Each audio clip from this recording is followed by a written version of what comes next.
नमस्कार दोस्तों। Renewable energy के फील्ड में अक्टूबर 2022 में क्या मेजर अपडेट रहा उसके बारे में डिस्कस करेंगे। और ये जो रिन्यूएबल एनर्जी का न्यूज है ये पार्ट 1 है, जो कि बेसिकली जो गवर्नमेंट की जो पॉलिसीज़ है, इन्वेस्टमेंट है, रेगुलेटरी अपडेट है, उसके बारे में डिस्कस करेंगे। जो पार्ट 2 है, जो बेसिकली टेंडरिंग, कमीशनिंग और जो प्रोजेक्ट्स लगे हैं, जो जनरेशन है रिन्यूएबल एनर्जी की जनरेशन, वो पार्ट 2 में कवर करता हूँ मैं।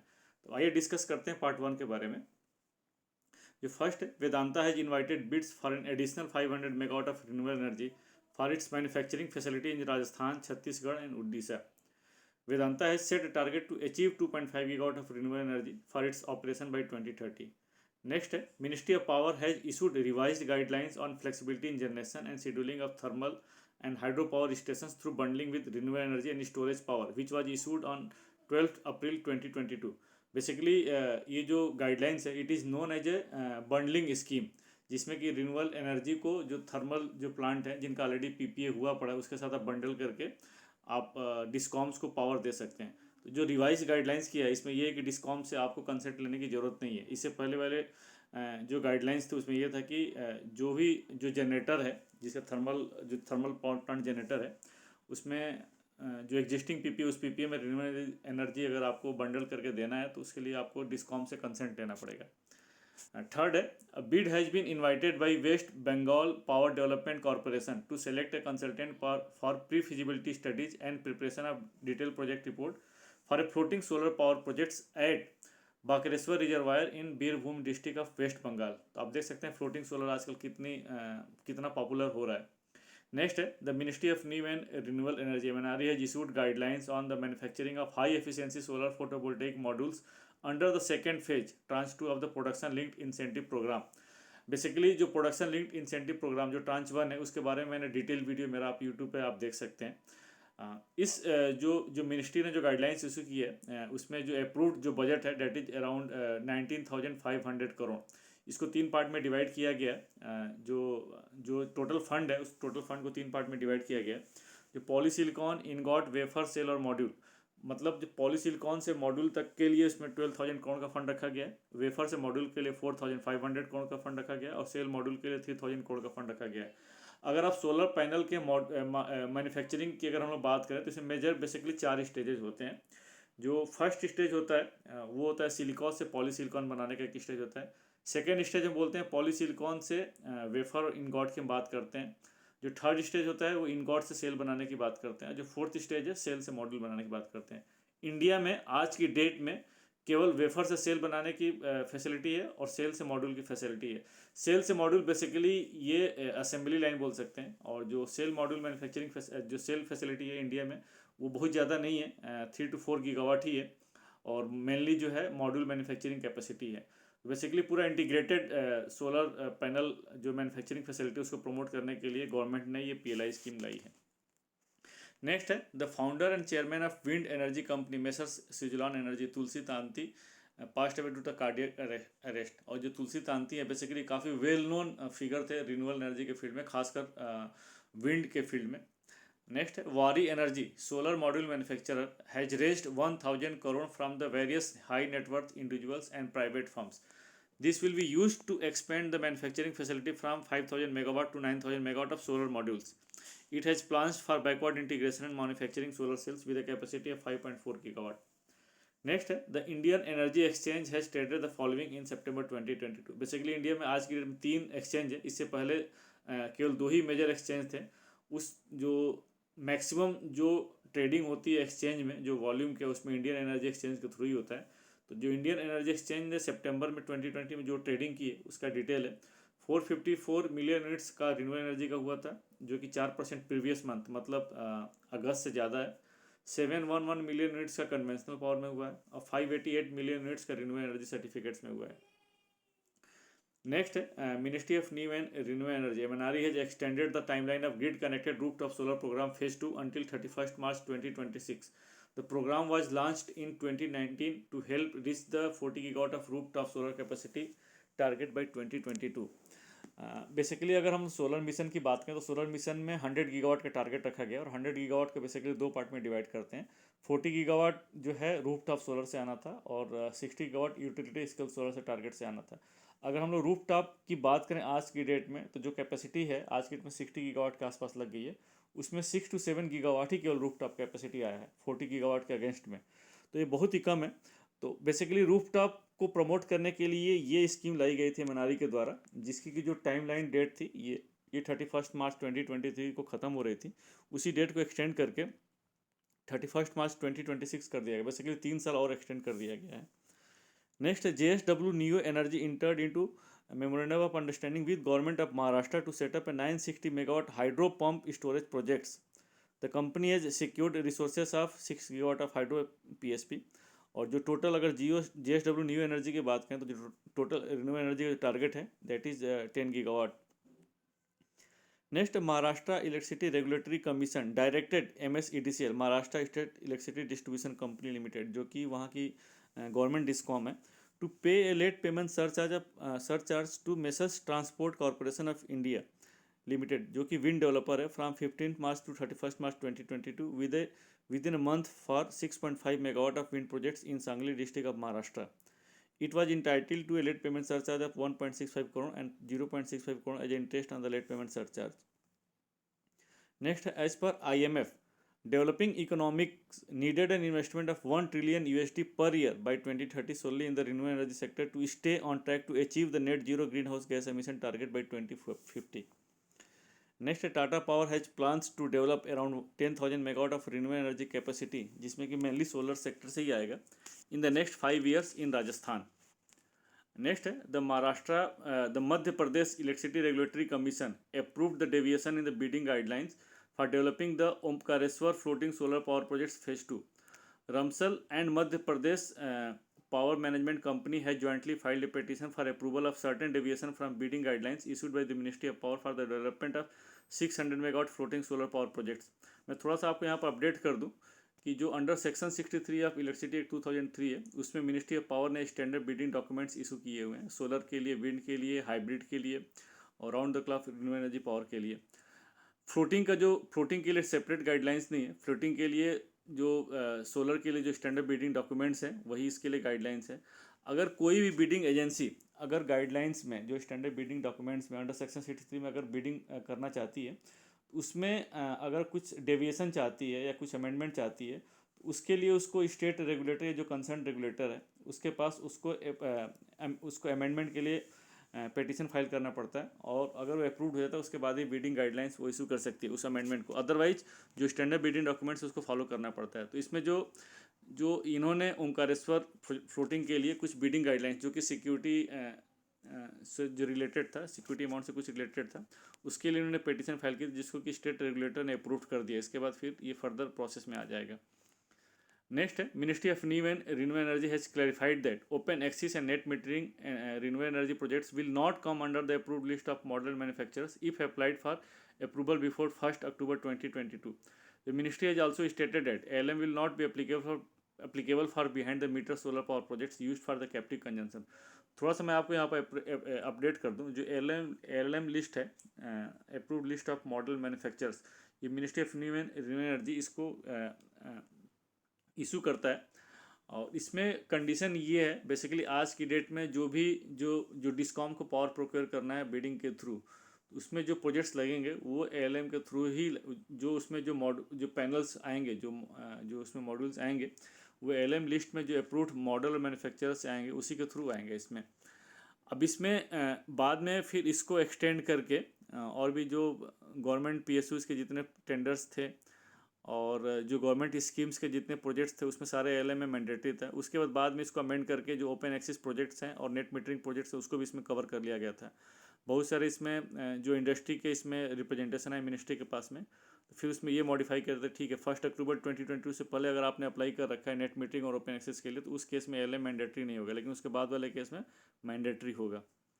नेक्स्ट है Maharashtra state electricity distribution company limited has targeted solarisation of 30% of the 8498 agricultural feeders across the state on priority before March 2023 to offer daytime supply under the Mukhyamantri Saur Krishi Vahini Yojana. Next, Prime Minister declared the Modhera village in Gujarat as India's first 24/7 solar powered village. It involved developing a ground mounted solar power projects and more than 1300 rooftop solar system on residential and government building, all integrated with battery energy storage system. Next, Mumbai International Airport has completely switched to green energy sources for power consumption needs.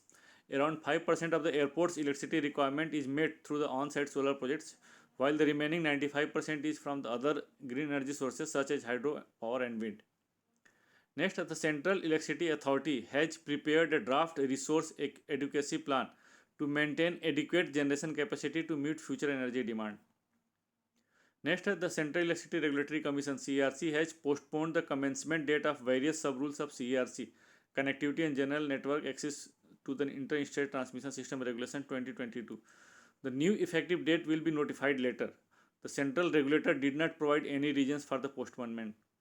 Next, Coal India Limited will set up an 1190 megawatt solar power projects in Rajasthan.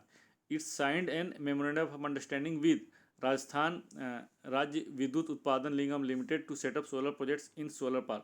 Basically मैं आपको यहाँ पर update कर दूँ, जो RRVNL है ये राजस्थान में सोलर पार्क डेवलप कर रहा है ministry of new and renewable energy के स्कीम के अंतर्गत.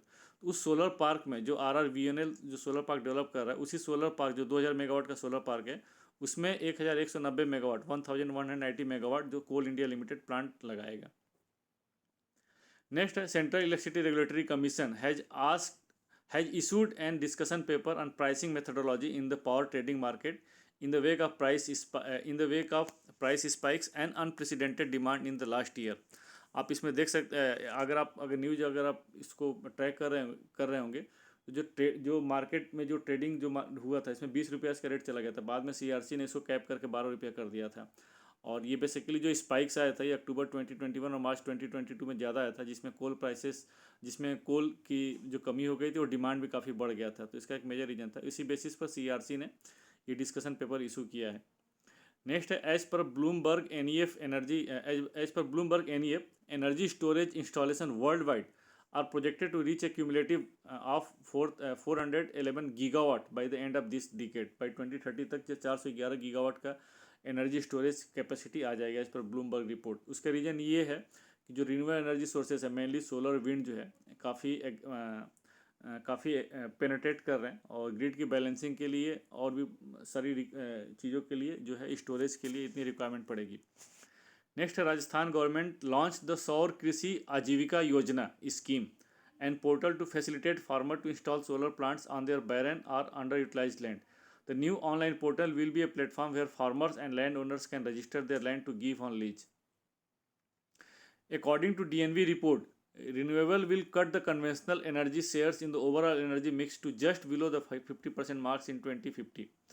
It had forecasted that by 2050, solar and wind would represent 69% of the grid connected power generation, reducing fossil power to 13%. Next, Ministry of New and Renewable Energy (MNRE) has issued a policy on the repowering of wind power projects for comments. India has an estimated wind repowering potential of 24.5 gigawatt, considering wind turbine of less than 2 gigawatt capacity. आज की date में अगर हम लोग wind capacity की बात करें तो अराउंड 41 गीगावाट के आसपास जो है ना विंड कैपेसिटी है. तो पॉलिसी और इसमें विंड अगर सोलर में तुलना करें तो विंड की कैपेसिटी इधर 4-5 सालों में करीब 1.2 गीगावाट, 1.5 गीगावाट, 2 गीगावाट, इससे ज़्यादा पर ईयर ज़्यादा नहीं लग पा रही है. इससे पहले जो है काफ़ी ज़्यादा कैपेसिटी लगी थी. तो जो पहले कैपेसिटी लगी है आज से 8 साल 10 साल पहले, तो उसमें विंड की टरबाइन काफ़ी छोटी, मतलब लोअर कैपेसिटी की टरबाइन हुआ करती थी और एफिशिएंसी भी कम हुआ करता था. आज के डेट में बड़े कैपेसिटी की टरबाइंस आती थी. तो उसी चीज़ों को, और इसमें एक और रीजन भी है. दूसरा, जो आज की डेट में जो विंडी स्टेट्स हैं, जहाँ पर जो विंड जनरेशन ज़्यादा, विंड के थ्रू जो पावर जनरेट ज़्यादा किया जाता है, 6-7 स्टेट्स में ही है.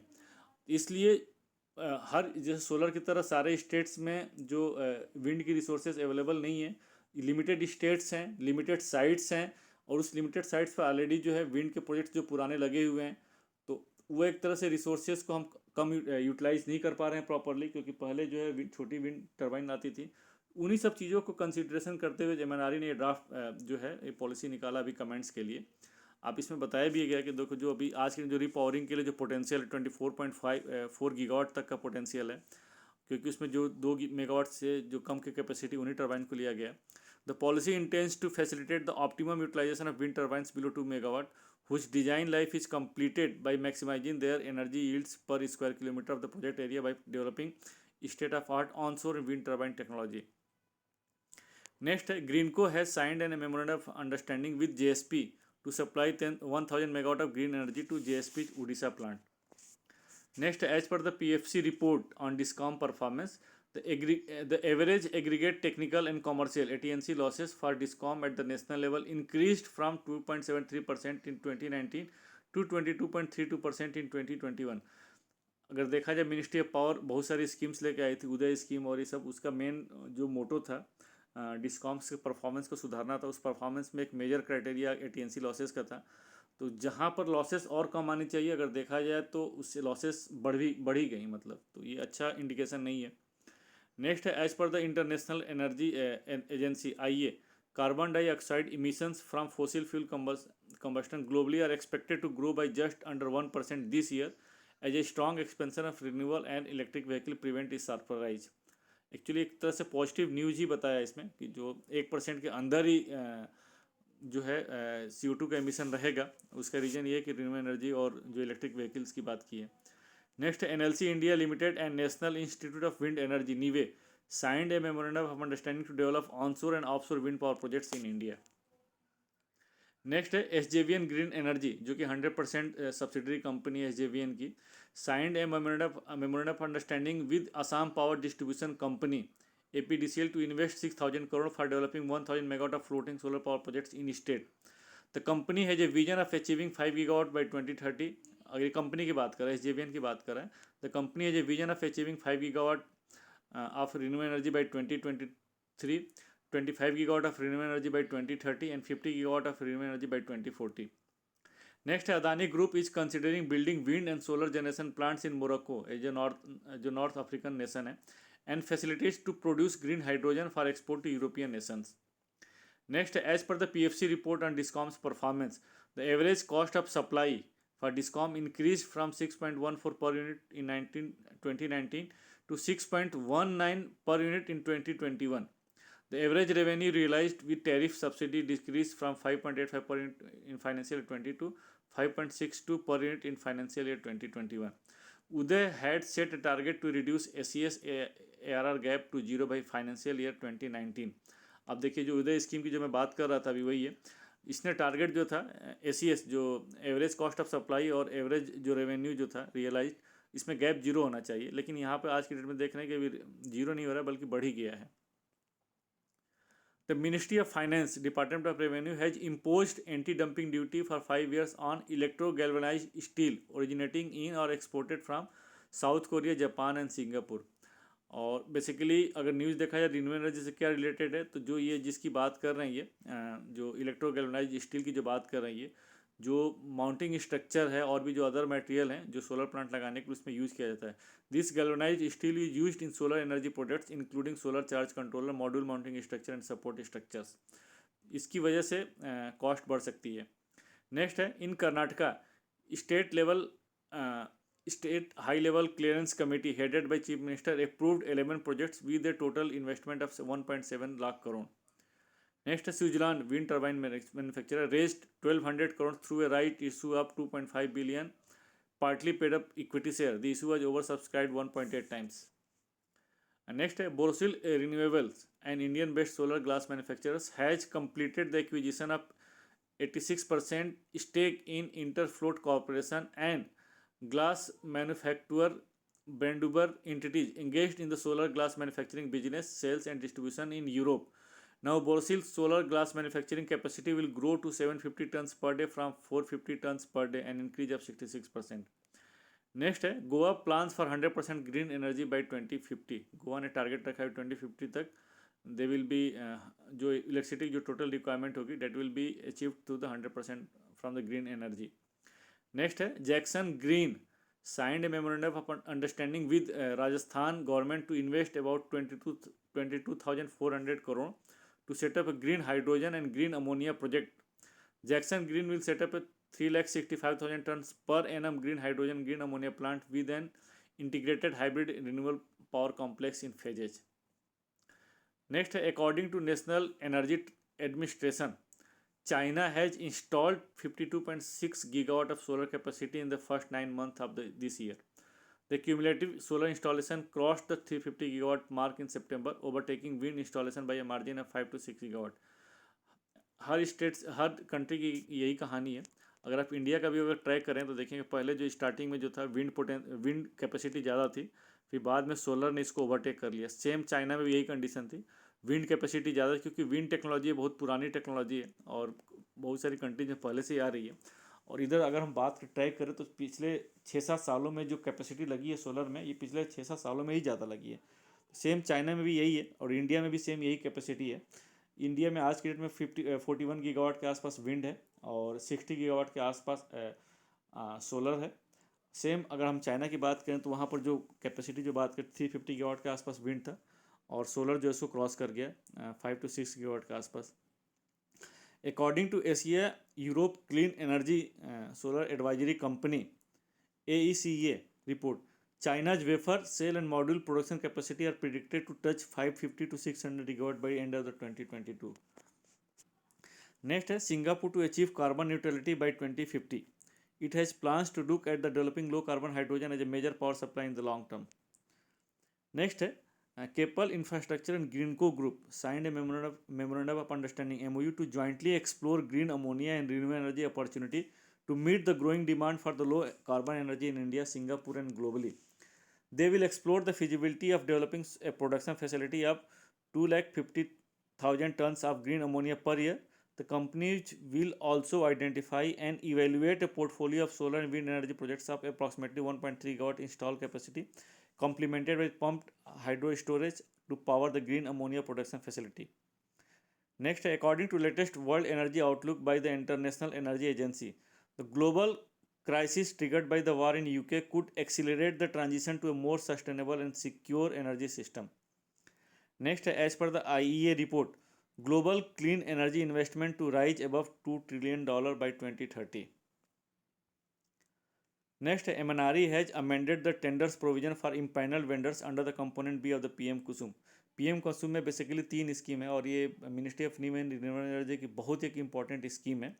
Component A, component B, component C. जो कंपोनेंट है डिसेंट्रलाइज सोलर प्रोजेक्ट्स के लिए, जिसमें 500 किलोवाट से 2 मेगावाट तक का प्रोजेक्ट लगा सकते हैं. इसके अंदर टोटल कैपेसिटी जो है 10,000 मेगावाट की है. जो कंपोनेंट बी है, जो ऑफ ग्रिड जो पंप हैं, जो ग्रिड से कनेक्टेड नहीं, जो डीजल पर चलते हैं, उसको सोलराइज करने का प्रोविजन रखा गया है. जो कंपोनेंट सी जो ग्रिड कनेक्टेड पंप हैं उनको सोलराइज करने का प्रोविजन रखा गया है. तो कंपोनेंट बी की बात हो रही है, तो इसमें टेंडर डॉक्यूमेंट का जो प्रोविजन है उसको MNRE ने अमेंडमेंट किया है. As per the new amendments, the rate discovered in the centralized tender will serve as a ceiling for any bids called by the state implementing agencies. Next, the Riva Ultra Mega Solar Limited (RUMSL) tender to develop 300 megawatt of floating solar projects phase 2 at the Omkareswar Reservoir in the Madhya Pradesh has been oversubscribed by the 700 megawatt. The ReNew pledges to be net zero firm by 2040. जो ReNew है बहुत ही India की एक बड़ी developer company है solar wind में. तो hope दोस्तों जो ये अक्टूबर का जो रिन्यूएबल एनर्जी के बारे में अपडेट था आपको पसंद आया होगा, सही लगा होगा. और इसका भी सेकंड पार्ट जो है वो आएगा, जो कि प्योरली टेंडरिंग और कमीशनिंग और जनरेशन पे जो अपडेट करता हूँ उसके बारे में होगा. तो आपसे फिर मिलते हैं नेक्स्ट वीडियो में. तब तक के लिए थैंक यू. जय हिंद.